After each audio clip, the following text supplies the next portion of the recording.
Assalamu alaikum. This is Abunwan Bashar. Welcome to Django REST API. আলহামদুলিল্লাহ already আমরা জানি deserialisation exactly কি, deserialisation কীভাবে কাজ করে। লাস্ট লেকচার ভিডিওতে আমরা থিওরিটিক্যালি এই জিনিসগুলো জেনেছি, বাট আজকে লেকচার ভিডিওতে আমরা জানবো ডিসিরিয়ালাইজেশনের জন্য এক্স্যাক্টলি কীভাবে কোড লিখতে হয় বা জেসন ডাটাকে কীভাবে নেটিভ পাইথন ডাটা টাইপে কনভার্ট করতে হয়। After that native Python data টাইপকে কীভাবে কমপ্লেক্স ডাটা টাইপে কনভার্ট করতে হয়, এই জিনিসগুলো আমরা স্টেপ বাই স্টেপ ইনশাল্লাহ কোডিংয়ের মাধ্যমে দেখব। লাস্ট লেকচার ভিডিওতে থিওরিটিক্যাল আলোচনা করেছিলাম, তখন আমরা এখানে এই জিনিসগুলো দেখিয়েছিলাম।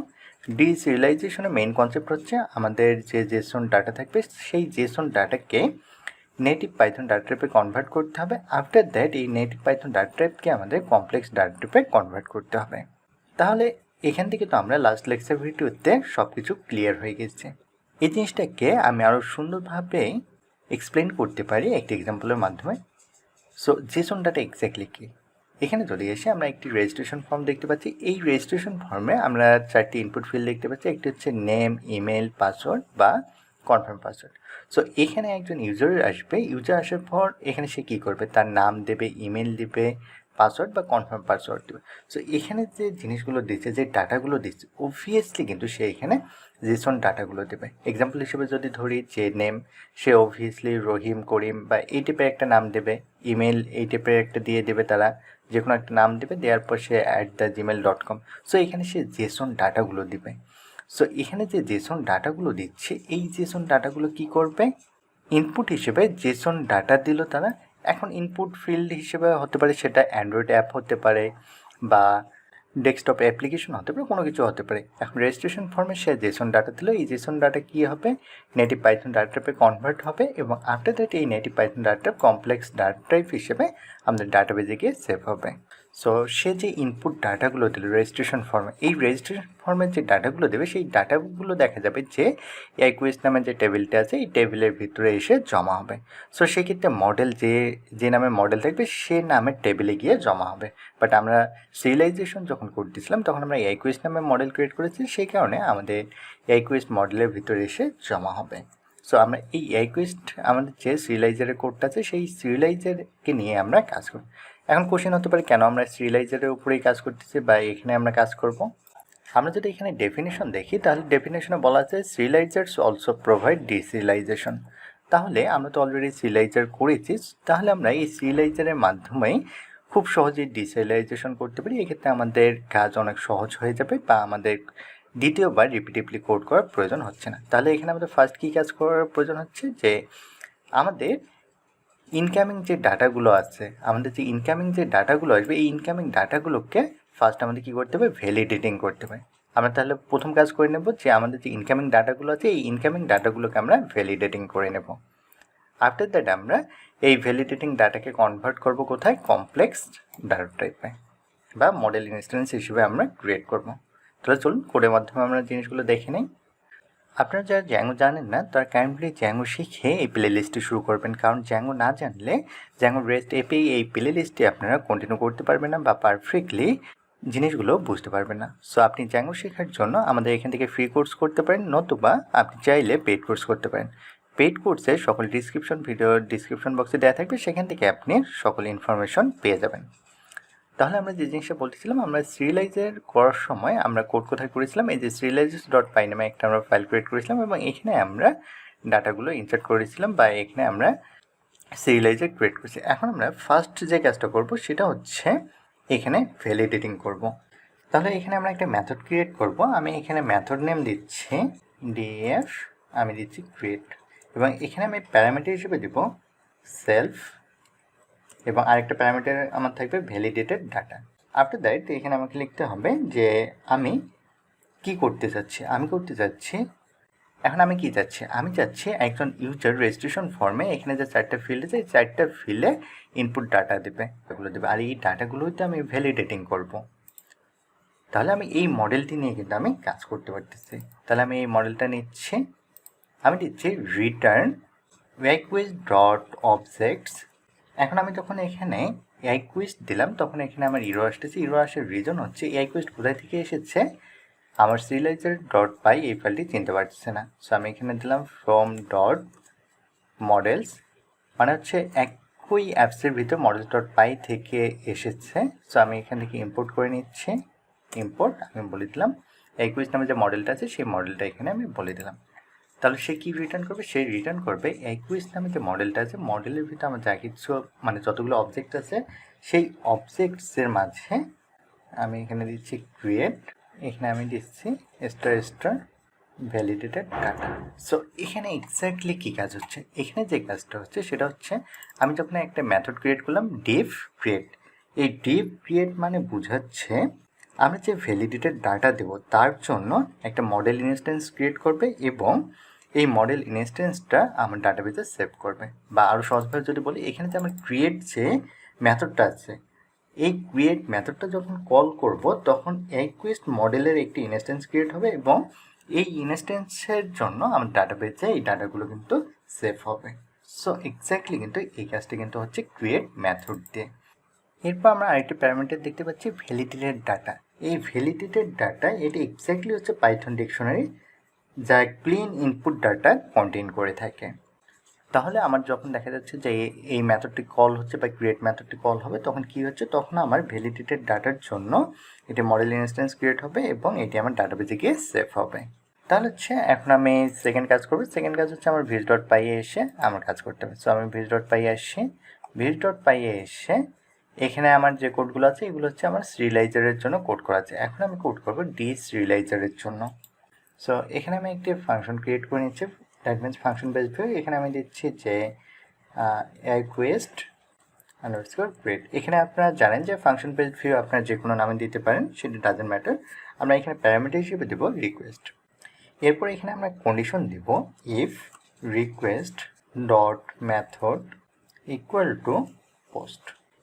এখানে আমরা প্রথম যে কন্ডিশনটা দিচ্ছি if request dot method equal to post, that means আমি যখন পিপিটিতে দেখাচ্ছিলাম একজন ইউজার ইন্টারফেসে এসে কী করবে, যে সে একটি রেজিস্ট্রেশন ফর্ম ক্রিয়েট করবে। আর আমরা জানি রেজিস্ট্রেশন ফর্মে অবভিয়াসলি কিছু সেন্সিটিভ ডাটা থাকে। এক্সাম্পল হিসেবে যদি ধরে পাসওয়ার্ড বা তার ইউজার নেম বা ব্যাংকের কার্ড নাম্বার, বিভিন্ন টাইপের সেন্সিটিভ ডাটা থাকতে পারে। এখন আমরা যদি সেন্সিটিভ ডাটাগুলো কখনো কিন্তু আমরা গেট মেথড হিসেবে সেন্ড করব না।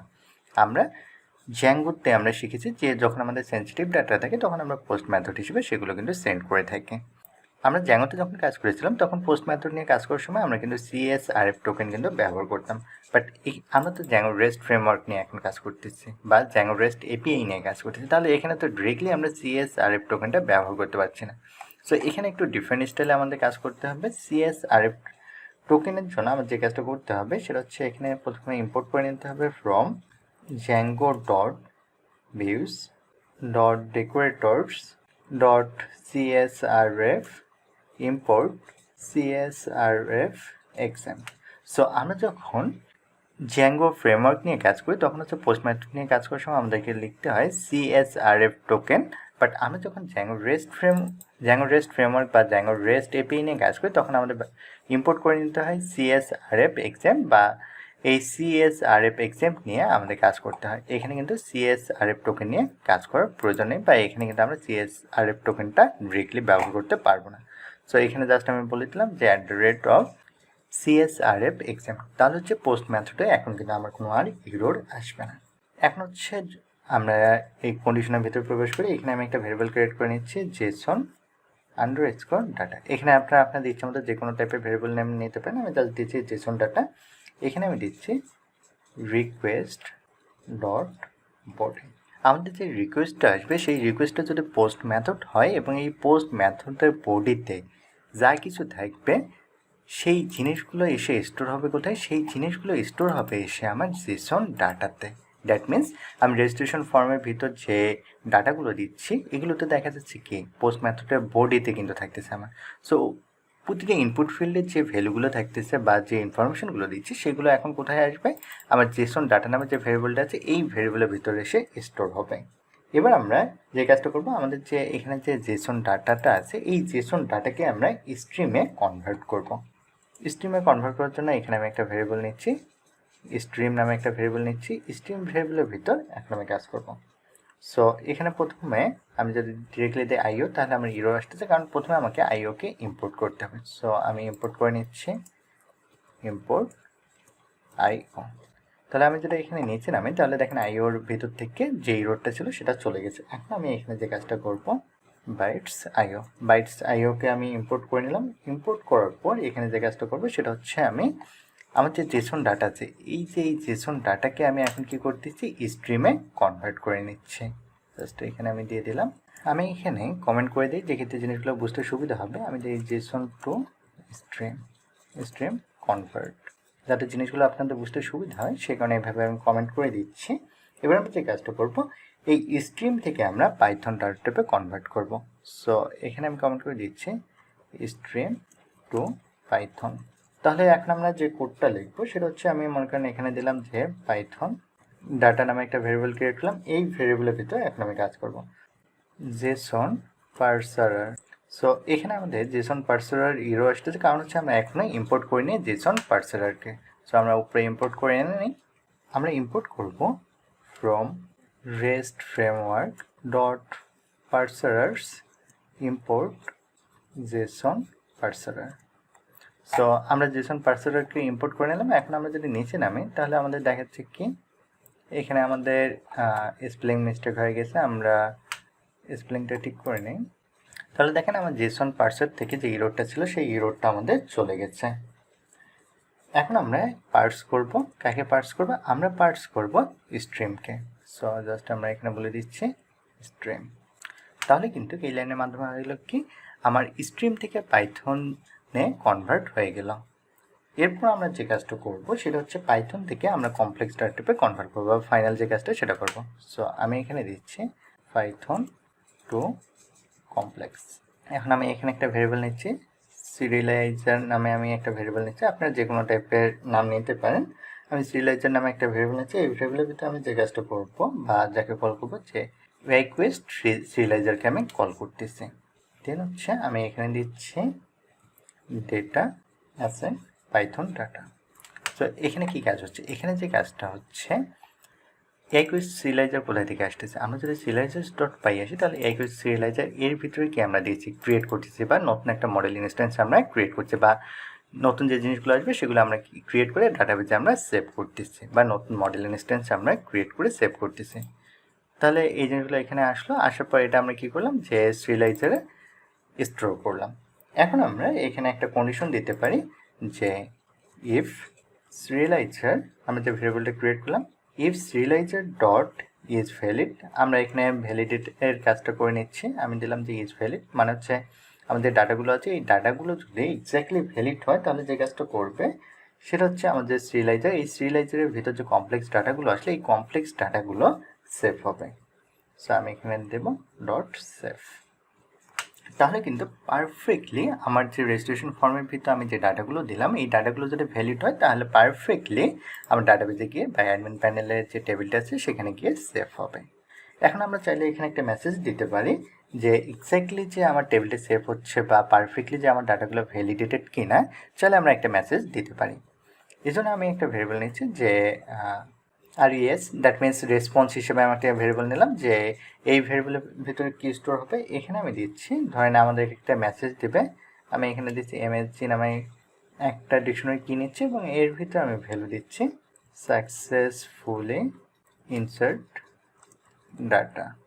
এখন হচ্ছে আমরা দেখা যাচ্ছে res নামে একটা ভেরিয়েবল নিলাম এবং এর ভিতরে আমরা বলে দিলাম একটা মেসেজ, বাট ডিরেক্টলি তো এই মেসেজটা তো আমরা দেখতে পাবো না, কারণ এই মেসেজটাকে আমাকে কি করতে হবে, জেসন ডাটাতে সেন্ড করতে হবে। আফটার দ্যাট তো আমি এই মেসেজটা কিন্তু দেখতে পাবো বা এই মেসেজটা কিন্তু পারফেক্টলি আমাদের সামনে শো হবে। সো জেসন ডাটাটা আমরা সেন্ড করবো বা জেসন ডাটাটা আমরা কনভার্ট করবো, এই জন্য আমাকে যে কাজটা করতে হবে, এখানে ধরেন আমি একটা ভেরিয়েবল নিচ্ছি, জেসন ডাটা নামে একটা ভেরিয়েবল নিচ্ছি। আপনি চাইলে যে কোনো নামে ভেরিয়েবল নিতে পারেন, বাট আমি জেসন ডাটা নামে ভেরিয়েবল নিচ্ছি এবং এর ভিতরে যে কাজটা করবো আমি জেসন রেন্ডার করবো। আমি এখানে জেসন রেন্ডার করলাম, করার পরে এখন হচ্ছে আমি এখানে রেন্ডার করবো। এখন কাকে রেন্ডার করবো, আমি রেন্ডার করবো res নামে যে ভেরিয়েবলটা ক্রিয়েট করলাম এই ভেরিয়েবলের ভিতরে, কারণ এক্স্যাক্টলি তো এই res এর ভিতরে কি আছে, আমার এই সাকসেসফুলি ইনসার্ট ডাটা এই মেসেজটি আছে।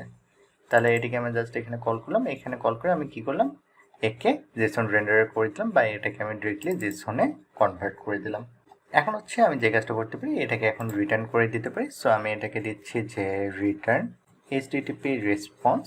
এখন ভেরিয়েবলটা আমি বলে দিচ্ছি জেসন ডাটা, আমি বলে দিচ্ছি। এরপর আমি বলে দিচ্ছি কন্টেন্ট টাইপ অ্যাপ্লিকেশন /json। আমরা এখানে ওয়ার্ড র্যাপ করে নিচ্ছি কারণ পেজ স্ক্রল হয়ে যাচ্ছে আমাদের। সো এখানে ইরর হচ্ছে কারণ এটাকে আমরা কোটেশনের ভিতর নেইনি। সো আমরা এটাকে কোটেশনের ভিতর নিলাম, আমাদের ইরর গায়েব হয়ে গেছে। তাহলে কিন্তু পারফেক্টলি আমাদের কাজ হয়ে গেছে। এখন হচ্ছে যে আমার যদি ডাটাগুলো যদি ভ্যালিড হয় তাহলে তো দেখা যাচ্ছে যে আমার এই মেসেজটা দেবে। বাট যদি আনফর্চুনেটলি দেখা যায় যে কোনো কারণে আমার ডাটাগুলো ভ্যালিড না বা ইরর মেসেজ আমার দেওয়ার প্রয়োজন আছে, সেক্ষেত্রে কী করবো? সেক্ষেত্রে যে কাজটা করতে পারি আমি সেটা হচ্ছে ইরর মেসেজ শো করতে পারি। আমি জেসন ডাটা নামে একটা ভেরিয়েবল নিলাম। এই ভেরিয়েবলের ভিতরে আমি বলে দিচ্ছি JSON renderer dot render serializer dot errors. তাহলে কি হবে? এখানে যে কাজটা হবে যে যদি দেখা যায় যে if is serializer dot is valid, মানে হচ্ছে সিরিয়ালাইজারের ভিতর যে ডাটাগুলো আছে এই ডাটাগুলো যদি দেখা যায় যে ভ্যালিড হয় তাহলে হচ্ছে আমার ডাটাগুলো সেভ হবে। আর যদি দেখা যায় এনিহাউ যদি আমার যে সিরিয়ালাইজারের ভিতর যে ডাটাগুলো আসতেছে, কমপ্লেক্স ডাটাগুলো আসতেছে, এই কমপ্লেক্স ডাটাগুলো যদি এনিহাউ যদি দেখা যায় যে ভ্যালিড না, সেক্ষেত্রে কী হবে? সেক্ষেত্রে আমার সিরিয়ালাইজারে একটা ইরর মেসেজ দেবে। সো এটাকে অবভিয়াসলি আমাদের কী করতে হবে? যে রিটার্ন করতে হবে। সো আমি এখানে দিচ্ছি রিটার্ন HTTP রেসপন্স। আমি এটা এখানে দিচ্ছি জেসন ডাটা কমা, আমি উপরের লাইনটা কপি পেস্ট করে দিতে পারি যে কন্টেন্ট টাইপ অ্যাপ্লিকেশন জেসন। তাহলে কিন্তু পারফেক্টলি আমার যে ডিসিলাইজারের যে কোড করার প্রয়োজন সেটি কিন্তু কমপ্লিট। জাস্ট একটি কাজ বাকি আছে, সেটি হচ্ছে আমরা যে এখানে একটা ফাংশন বেসড ভিউ ক্রিয়েট করলাম, এই ফাংশন বেসড ভিউয়ের জন্য আমরা এখনও কোনো ইউআরএল ক্রিয়েট করিনি। সো আমরা একটা ইউআরএল ক্রিয়েট করে নিই। আমরা যদি এসে আমাদের ইনার প্রজেক্টের ভিতরে urs.py এ যদি আসি তাহলে এখান থেকে আমরা একটা ইউআরএল ক্রিয়েট করে নেব। আমি এখানে দিচ্ছি পাথ। এখানে আমরা আমাদের ইচ্ছা মতো যে কোনো পাথ নেম দিচ্ছি। আমি ধরেন পাথ নেম দেবো ক্রিয়েট। এখানে আপনারা আপনাদের ইচ্ছা মতো যে কোনো নাম দিতে পারেন, অলরেডি এটা আপনারা জানেন। অ্যান্ড ফাইনালি এখানে যদি এসে এখানে আমি দেবো যে ভিউস ডট আমার ফাংশন বেসড ভিউয়ের নাম। সো আমাদের ফাংশন বেসড ভিউয়ের নাম ছিল @quest_create। সো এখানে নেম হিসেবে আমি বলে দিচ্ছি যে create। যদি কখনো আমাদের প্রয়োজন হয় সেক্ষেত্রে এটাকে নিয়ে আমরা কাজ করব। তাহলে কিন্তু পারফেক্টলি ডিসিলাইজারের জন্য আমাদের ইউআরএল ভিউ এবং serializer.py এর ভিতর যে আমাদের ক্রিয়েট মেথডটি লেখার প্রয়োজন ছিল সেটি আমরা কিন্তু করে ফেলছি। তাহলে আমাদের ভিডিও লেন্থ বড় হওয়ার কারণে আমরা পার্ট করব। আমরা নেক্সট পার্টে যে জিনিসটা দেখব সেটি হচ্ছে আমরা থার্ড পার্টি একটা অ্যাপ ক্রিয়েট করব এবং এই থার্ড পার্টি অ্যাপসের ভিতরে মনে করেন আমরা আমাদের যে ফিল্ডগুলো আছে, এক্সাম্পল হিসেবে টিচার নেম, ব্যাচ বা সেট, এরকম যে ইনপুট ফিল্ডগুলো আছে এই ইনপুট ফিল্ডগুলোর ভিতরে আমরা ভ্যালু দেবো। মানে হচ্ছে ইনপুট ফিল্ডগুলো আমরা পূরণ করবো। পূরণ করার পর এখানে যে ভ্যালুগুলো দিলাম এই ভ্যালুগুলো আমরা ডাটাবেজে গিয়ে চেক করবো যে এক্স্যাক্টলি সেভ হচ্ছে কিনা। ইউজার ইন্টারফেসে আমরা ডাটাগুলো দেবো বা জেসন ডাটা হিসেবে দেবো এবং আমরা কমপ্লেক্স ডাটা হিসেবে ডাটাবেজে গিয়ে চেক করবো যে পারফেক্টলি আমাদের কাজ করতেছে কিনা। সো নেক্সট লেকচার ভিডিওতে অনেক বেশি ইন্টারেস্টিং হতে যাচ্ছে। সো আপনারা যারা এখনও সিরিয়ালাইজার এবং ডিসিরিয়ালাইজেশন সম্পর্কে ক্লিয়ার কনসেপ্ট পাননি তার ভিডিওগুলো আবার দেখেন, বা যারা এখনও প্রিভিয়াস ভিডিওগুলো দেখেনি তারা সেই ভিডিওগুলো দেখেন, তাহলে সিরিয়ালাইজার এবং ডিসিরিয়ালাইজার নিয়ে একটি ক্লিয়ার কনসেপ্ট পাবেন। এবং নেক্সট লেকচার ভিডিওতে আমরা থার্ড পার্টি অ্যাপ দিয়ে ডিসিরিয়ালাইজার চেক করে দেখবো। তাহলে নেক্সট লেকচার ভিডিওতে দেখা হবে। সে পর্যন্ত ভালো থাকবেন। আসসালামু আলাইকুম।